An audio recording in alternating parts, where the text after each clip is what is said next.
ভেঙে ফেলা হবে ঢাকার প্রায় ৩,৫০০ ভবন। রাজুকের পক্ষ থেকে নেওয়া হয়েছে এমন সিদ্ধান্ত।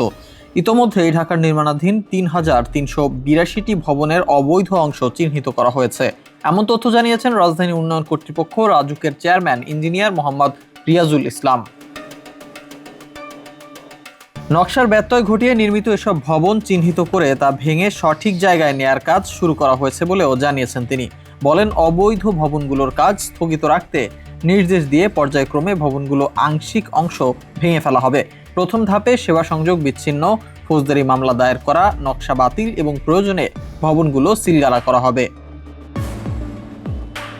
তিনি আরো জানান, রাজুক এলাকায় নির্মাণাধীন ৩,৩৮২টি ভবন চিহ্নিত করেছি যেগুলো নিয়মের ব্যত্যয় ঘটিয়েছে। এই ভবনগুলোর যেটুকু অংশ নিয়মের ব্যত্যয় ঘটিয়েছে সেটুকুই ভেঙে ফেলবো।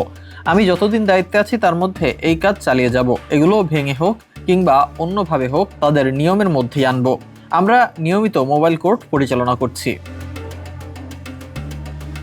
ঢাকাকে এক আমব্রেলার নিচে না আনলে যত পরিকল্পনায় করা হোক না কেন কাজে আসবে না বলেও উল্লেখ করেন রাজুক চেয়ারম্যান। বলেন, সকল কাজের সিদ্ধান্ত একটি জায়গা থেকে আসতে হবে। সেখানে নগর সরকার হোক কিংবা এক মেয়রের কাছে ক্ষমতা থাকুক, সেটাই সমস্যা নেই। নগরের পানি, বিদ্যুৎ, গ্যাস সেবা সহ সকল সেবার বিষয়ে একটি জায়গা থেকে সিদ্ধান্ত নিতে হবে। রাজুক চেয়ারম্যান বলেন, এই মুহূর্তে যারা বাড়ি করে ফেলেছে সেগুলোর ব্যবস্থা পরে নিব।